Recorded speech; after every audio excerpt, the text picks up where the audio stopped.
السلام علیکم معزز ناظرین۔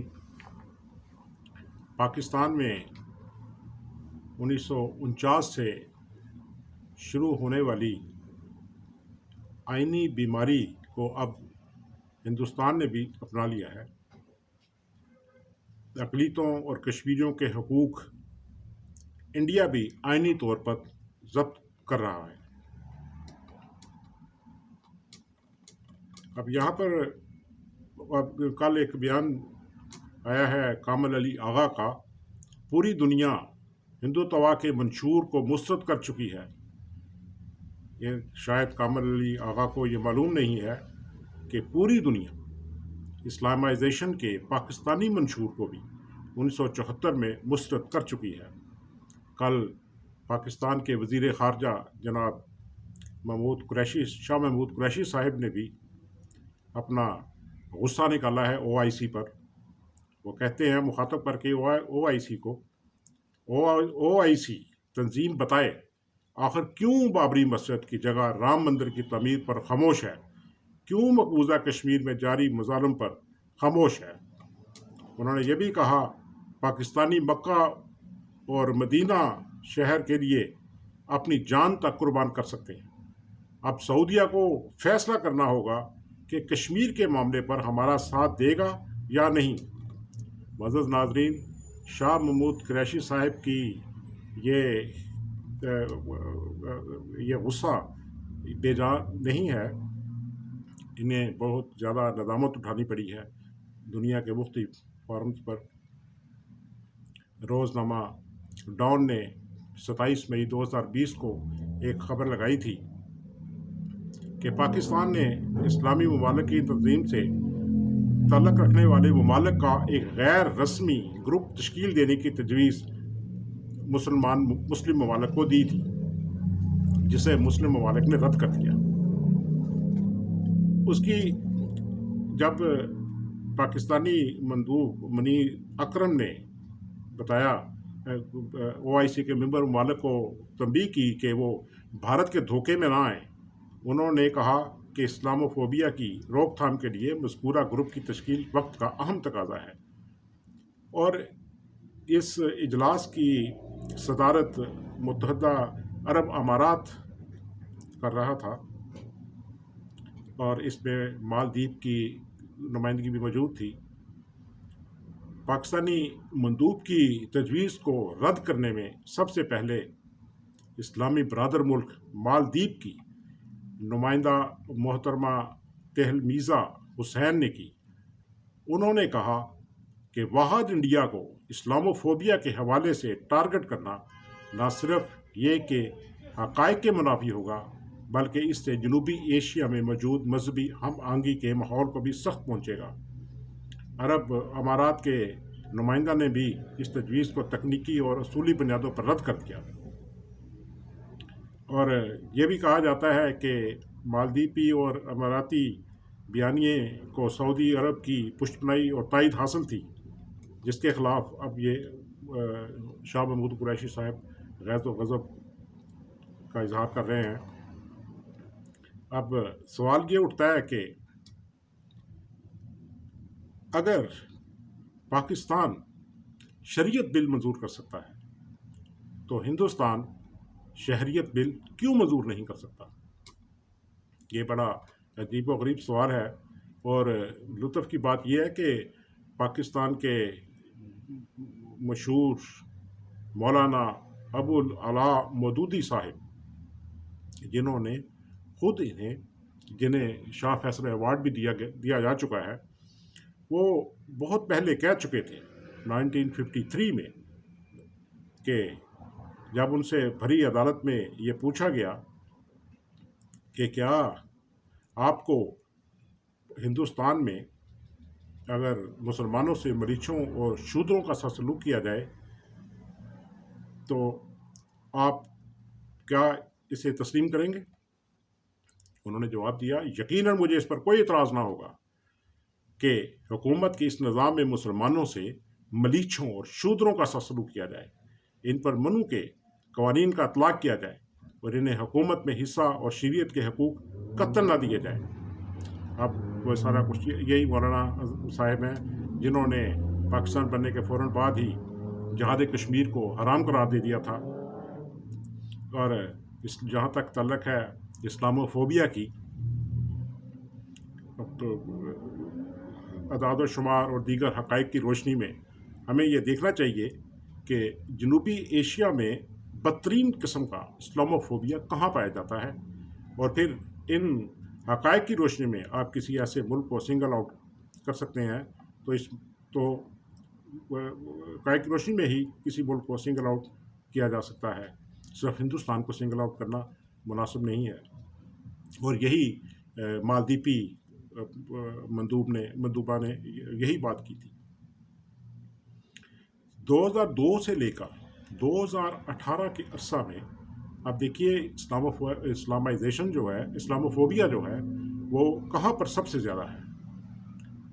منیر اکرم شاہ صاحب اور شاہ محمود قریشی صاحب کو غالباً یہ معلوم نہیں کہ سن 2002 سے 2018 کے عرصہ میں پاکستان کی حکومت کی ناک تلے دن دہاڑے ایک آدھ نہیں، درجن 2 درجن نہیں، بلکہ 104 مساجد پر حملے ہوئے، اور جن میں درجن یا 2 درجن نہیں بلکہ 1365 نہتے مسلمان شہید ہوئے اور 2748 مسلمانوں کو زخمی کیا گیا. وہ ملک نہ بھارت تھا، نہ ہالینڈ، نہ فرانس، نہ امریکہ اور نہ آسٹریلیا، بلکہ وہ ملک ہمارا اپنا ملک اسلامی جمہوریہ پاکستان تھا. اب یہ جو انہوں نے کہا ہے کہ بابری مسجد پر بولتے نہیں ہیں، بھارت میں محض ایک عدد بابری مسجد اور شاید ایک آدھ اور مسجد کو شہید کیا گیا ہو، لیکن چند سالوں کے اندر 100 سے زائد مساجد تو آپ پاکستان میں شہید کی جا چکی ہیں. کیا یہ اسلاموفوبیا نہیں کہ کلمہ گو نمازیوں کو اور ان کی مساجد کو محض اس لیے شہید کیا جائے کہ وہ خود مسلمان کہتے ہیں، وہ خود کو مسلمان کہتے ہیں، لیکن ان کا اسلام آپ کے برانڈ کے اسلام سے لگا نہیں کھاتا تھا. اندازہ کریں اگر یہ 104 مساجد بھارت میں شہید کی جاتی اور 4000 نمازیوں کو وہاں شہید اور زخمی کیا جاتا، تو آپ نے پاگلوں کی طرح چھلانگیں لگا لگا کر، پاکستانیوں نے پاگلوں کی طرح چھلانگیں لگا لگا کر عالمی پلیٹ فارم کو ہی توڑ دیا ہوتا.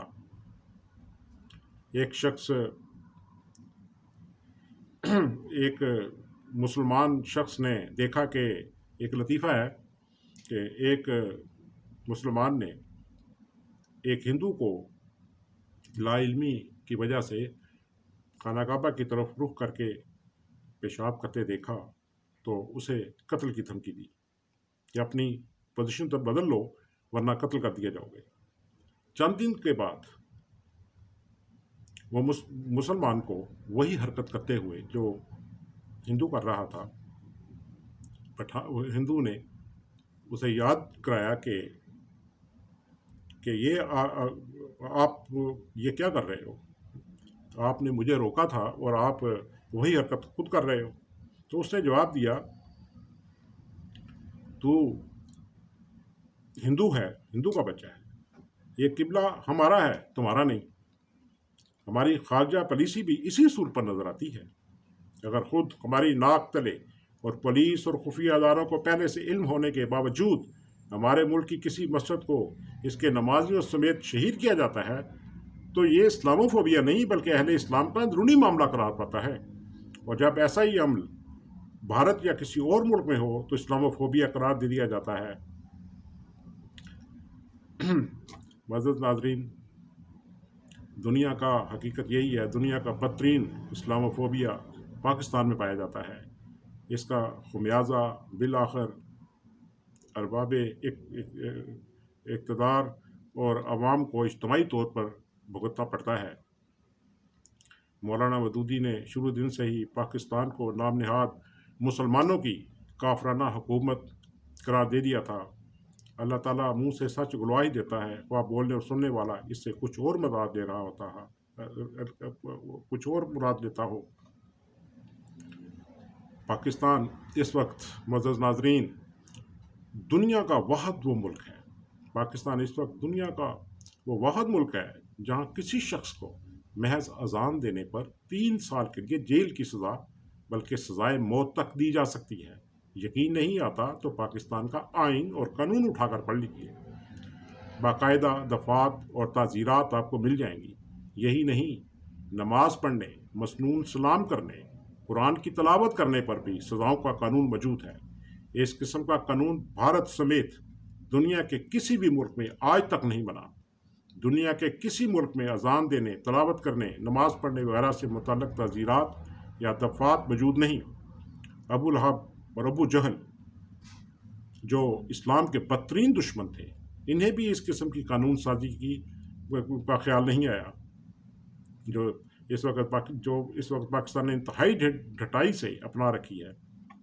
دنیا کے کسی اور ملک کی پولیس مقبروں کے کتبات اور مساجد کے ماتھے پہ لکھے ہوئے کلمہ طیبہ پر کالک پھیرتی نظر نہیں آئے گی سوائے پاکستان کے۔ اسے اس خلاف اسلام بلکہ توہین اسلام پر مبنی کالے عمل کے لیے مکمل آئینی سرپرستی اور قانونی تحفظ بھی حاصل ہے۔ معزز ناظرین، جب پاکستان اسلاموفوبیا کی بات کرتا ہے تو دنیا ہنستی ہے کہ دنیا کی جتنی بھی انسانی حقوقی تنظیمیں ہیں وہ بار بار ان کی توجہ دلاتی رہی ہیں۔ ان سے زیادہ بہتر سوچنے کی صلاحیت عربوں میں ہے۔ وہ جانتے ہیں کہ ہمارے مفاد میں یہ قتل نہیں ہے، کیونکہ ہم وہ حرکتیں خود ہی کر رہے ہیں، ہمارے مسلمان ممالک وہی باتیں کر رہے ہیں۔ تو اس وجہ سے وہ اس وقت جب کہ یہ شور مچا رہے ہیں کشمیر اور بابری مسجد کے اوپر، اور وہ ان کی دوستی کی پینگیں بھرتی چلی جا رہی ہیں، ان کو اعزازات دیے جا رہے ہیں، اور اسی وجہ سے اب ان کو غصہ چڑھا ہوا ہے کہ یہ ہمارے برادر اسلامی ملک ہونے کے باوجود ہندوؤں کا ساتھ دے رہے ہیں، اور ہندوؤں کے خلاف کوئی قرارداد، کوئی مذمتی قرارداد لانے کے لیے تیار نہیں ہے۔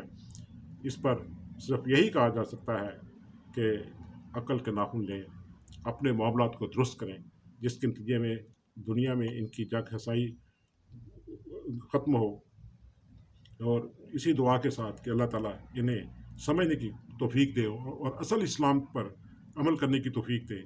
یہ اسلاموفوبیا وغیرہ جس کے یہ نعرے لگاتے ہیں، ہندوستان پر یہ کہا جاتا ہے کہ وہ اسلاموفوبیا کر رہا ہے، اگر آپ غور سے دیکھیں تو آپ کو نظر آئے گا کہ تمام اسلامی ممالک کے اندر اقلیتیں غیر محفوظ ہیں، ان کے ساتھ انتہائی بے حیوانہ سلوک کیا جاتا ہے۔